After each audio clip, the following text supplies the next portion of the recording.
everyone, welcome back to Two Idiots Review. I'm Caleb. I'm Hannah, and we just got back from seeing Fantastic Beasts: The Crimes of Grindelwald, or Grindelwald. I don't know how to say it, but that's how they were saying the movie, so. I'm gonna let you start. Okay, well, for starters, I thought it was good. I thought it was a good movie.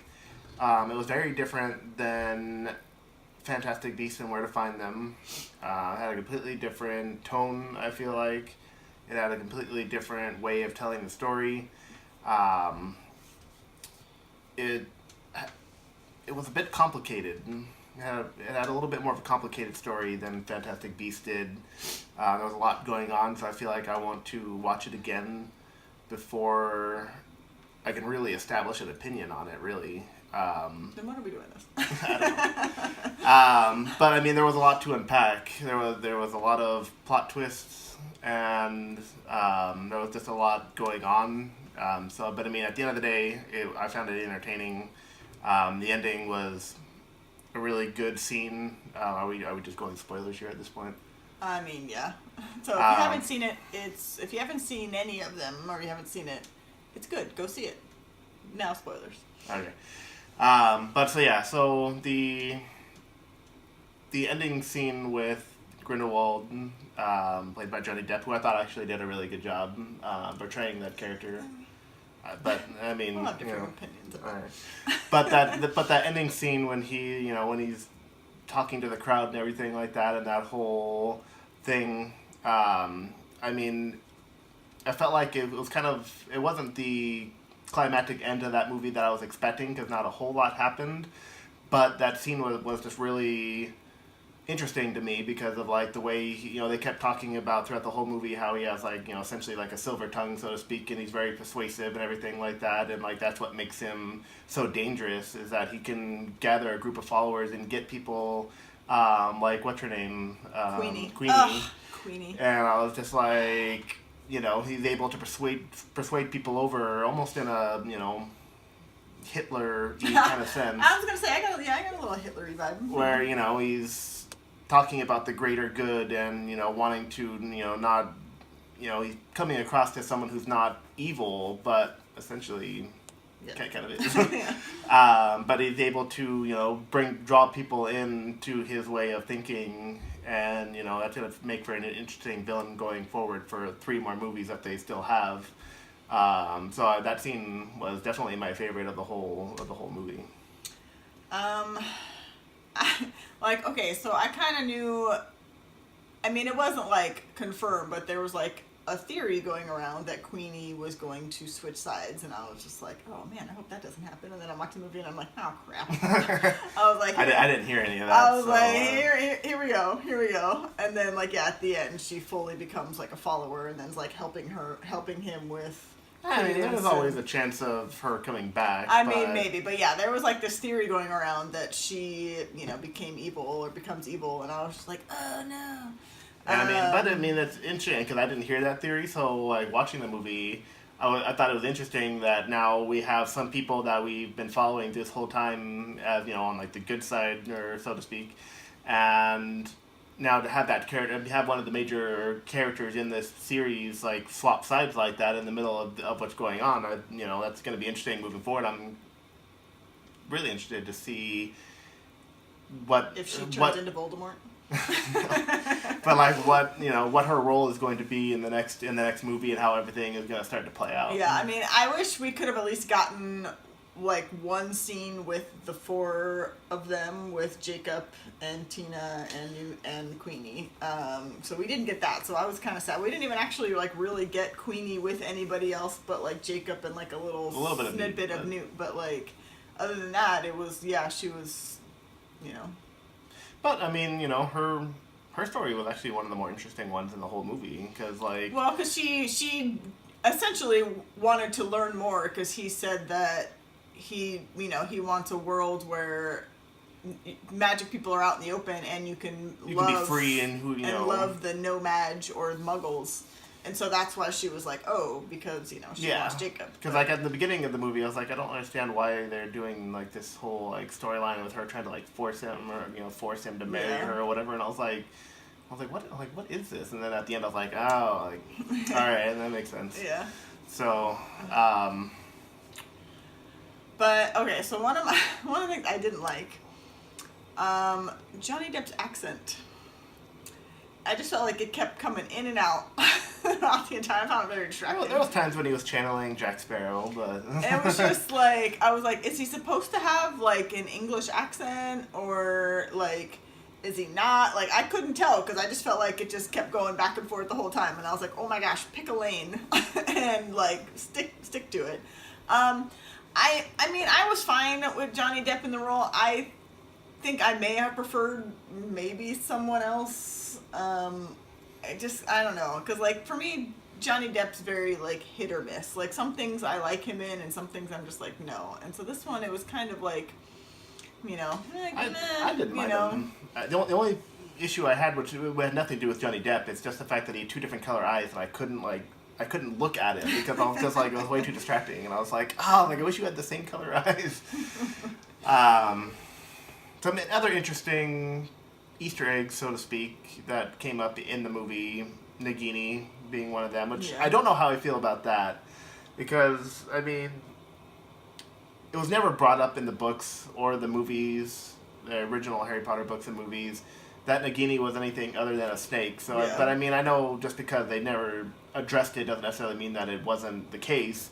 So, I mean, it doesn't contradict anything from the original Harry Potter series, but I just feel like something that important would have been brought up during that Mentioned, story. just Yeah, kinda mentioned of some casually, kind. But, I mean, you know, it is what it is. Like I said, it doesn't contradict the story, so at this point, doing a prequel, you can kind of add some more background to some of those characters. I just, you know, she must have been like a really, really old snake by the time the last Harry Potter movie was around, because it took place in what, 1927, 27, I think, yeah. and then the last Harry Potter movie was supposed to be set in 1996, 1997, something like that. So I mean, and she was like an adult in this movie, so I'm like, Yeah. she must have been like a really old snake. Yeah.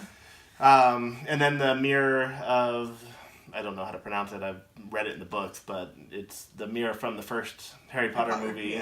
Yeah. So it was interesting to have that brought back in. We saw that in the trailer, so I mean, I wasn't necessarily surprised by it, but it's still interesting to see that scene and to have that incorporated as well. Yeah. And then, you know, with Credence apparently being a Dumbledore. Which, yes, I have a lot of... So, I mean, I thought it was interesting. Well, the whole... When it was, like, trying to explain him being a Lestrange, like, that part where it got a little bit muddy for me, and I was like, and that's why I want to go back and kind of rewatch it again. What was muddy? Because, like, I was kind of a little confused by the whole, like, thing. Like, I guess, like, she had, like, switched the baby out. she had taken... She had basically... So Credence wasn't a Lestrange. He was just, like, another baby on this boat. And then she switched her brother with Credence because Credence wasn't crying.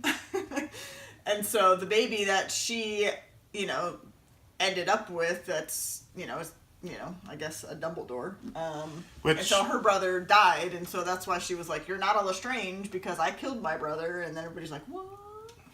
Which I don't believe that he is a Dumbledore. At least, I don't know. I mean, the books... Well, but they did have the Phoenix, like, you know. He could have been manipulating that. It could have just been magic. Because he's trying to get Credence to do a certain thing to kill Dumbledore. Yeah, but, to kill Dumbledore. You know, so he's manipulating him. And to me, he wouldn't be above lying to him to get that true. end. It's just that that's a really big plot point. And the Harry Potter books, especially Deathly Hallows, dove a lot into Dumbledore's past regarding his other brother, Aberforth, and his sister, Ariana, I think, if I got the names wrong or pronounced it wrong, sorry. But so they dove a lot with him in his youth and his siblings and everything like that. And there was never a mention of, I didn't catch the first name, but it was something Dumbledore was what he told them. Which, I mean, it doesn't necessarily mean that it's not. It maybe just wasn't addressed in the book, same as Nagini. But I feel like that was an extra sibling there would be a very big plot point not to include. So as of right now, I personally think that he's lying to him and that he's not actually a Dumbledore. watching the movie before that last line, I was actually thinking that he was going to end up being a part of the Gaunt family, which is the ancestor of Voldemort, and is the descendant of Salazar Slytherin, who founded the Slytherin house. So I was thinking that he was maybe going to be an ancestor of Voldemort, which I thought would have been a little bit more interesting, but I don't know. But we'll maybe see. a little too on the nose. Yeah, maybe. But, you know, I still liked the movie a lot. I thought it had some good scenes. Some of the scenes, there was, like, so much, like, that it was like, hard to pay attention to, like, what was actually happening on the screen, because there were so many, like, things, you know, so much special. I don't want to say there was like too much special effects, but there was just like the effects were so quick because, you know, magic. And so it was hard when things were. I was just like I'm gonna get dizzy, and I didn't have my glasses on, so I was like I can't. Like I was like these things are moving too quick. Like I am only a human. But the opening scene was pretty cool with like how he like escaped. How Grindelwald escaped. Oh yeah, being he like already like switched he like bodies with switched somebody. everything and like that whole thing. Yeah, It was like, I was like, okay, and that little weaselly guy from the first movie, who's now a follower of Grindelwald. I was like, oh okay. And then yeah, apparently Newt's brother was going to be marrying like his ex-girlfriend. that's kind of weird. I was like, well, it's a little incestuous. And then she died. Yeah, and then she died, which, you know, I was actually kind of sad because I was like, you know, I wasn't, you know, because, like, you know, you hear the Lestrange name, and then it's like, oh, well, she's evil. And then, like... Which, I mean, she killed her brother, so maybe she Well, is. she didn't intentionally do it. She just wanted the baby to stop crying, which I can understand. I don't like What are you trying to tell me? Am I part of, like, another family? Did you switch? Was I just not a crying baby? I just can't. I can't with crying children. Anyways, but so like she didn't like intentionally kill him, but so like, you know, you hear that name though and you think like, oh well, so I was like, okay, so she's gonna be evil, and then like she kind of wasn't. She, you know, was tried to stop her. Yeah, she tried, and I mean in the end she saved. I mean, she turned and said, "I love you," and then like both Newt and his brother were standing there, and I was like, "Well, Which one are you talking to? she was talking to Newt." I was like, she wasn't talking to the brother. She was engaged to the brother. Yeah, but still, she was talking to Newt. We'll never But know. it was like, I mean, I guess you can interpret it how you want, but she was talking to Newt. And so yeah, that was just kind of like a funny scene, I thought, because she like turns and says it, and then they pan over and there's both of them, and I was like, you did that on purpose. But yeah, so then in the end, you know, she sacrifices herself to like save them and all that. So I was like, oh, okay. I was like, that's not what I was expecting. But I mean, like I said, I liked it. I don't know if I liked it more than the first one. So the first one was just a little bit more of just like a fun movie. It had was, a lot of yeah. It had a lot of colorful, like, you know, characters and animals and everything else, and this one had a completely different tone. It was a lot darker and a lot more. It was a lot more like story driven, I guess. Like everything was like progressing throughout that. Whereas the other one, like there was just times where I'm like, I don't even know what this is about, but like I don't care. I'm just having like fun. Like they're just like taking care of animals and trying to find animals and all this. And then at the we end, did get a little bit of that in this one, so we didn't miss out on the animals. We got a few new ones, and of course the Niffler. I mean, I want a Niffler so bad. What about a baby Niffler? I mean, I want one, and a Botruckle, because I mean, it would come in handy. I mean, we'd be a lot richer if we had one. I mean, seriously. The quality of these videos would look a lot better. We'd have way better equipment. But, I mean, I don't have, like, a lot of complaints. I mean, I haven't read the book. I've read the first book, but I haven't read all the books. So I don't, you know, I don't know if there was any, you know, contradictions or, like, you know, anything like that. The Alchemist, what was his name? Oh, because he is mentioned in both the movies and the books. Like I heard the name and I was like, I know this name. I've seen the movies. His last name is Flamel. I forget what it is. Nicholas Flamel. Yeah, Nicholas Flamel. Yeah, because he was the he had the Sorcerer's Stone. Yeah. Which is why he was immortal.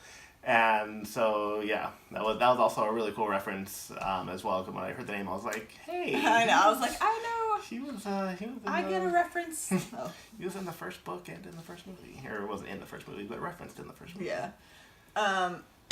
But, so yeah, like I don't have like, I mean, like I said, my biggest complaint was Johnny Depp's accent.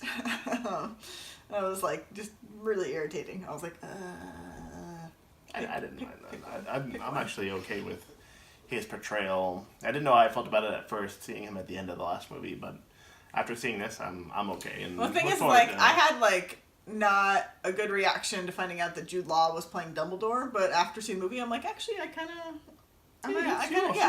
liked it. I was okay with it. Because at first I was just like, I don't know, like. I mean, it's hard seeing him grow to be either one of the Dumbledores in the Harry Potter movie, but I mean, yeah, I had no problem with him. Actually, you know, And I feel like he's gonna take on a much bigger role the further it goes in. So I mean, I wonder if they're gonna start to like have like a little bit of a swap between the roles of Newt and Dumbledore, because I feel like at some point he's gonna be taking over. I don't know. Maybe he won't. Maybe he'll always, have more of a role because he wasn't in it that much. I mean, he definitely had a very, very side role in this one. And but I feel like he will have to. I just feel like you can't develop Newt and Tina and Jacob and all these characters. Well, no, I don't mean now they're it's a gonna be. Dumbledore movie. I mean, no, I don't mean like in the last one that he's gonna have Newt's gonna have like a 10-minute role like in this one, but it's just I kind of know some of the things that are gonna be coming down the pike, and I feel like Dumbledore's gonna have to have a bigger role. So I mean, she hasn't read the last book, so those of us who have a little bit more of a knowledge about what's coming down the pike, but so yeah, I feel like he will have a bigger role. I don't know how that will affect Newt's role in the movie because he wasn't really mentioned in anything other than he was just the author of Fantastic Beasts and Where to Find Them.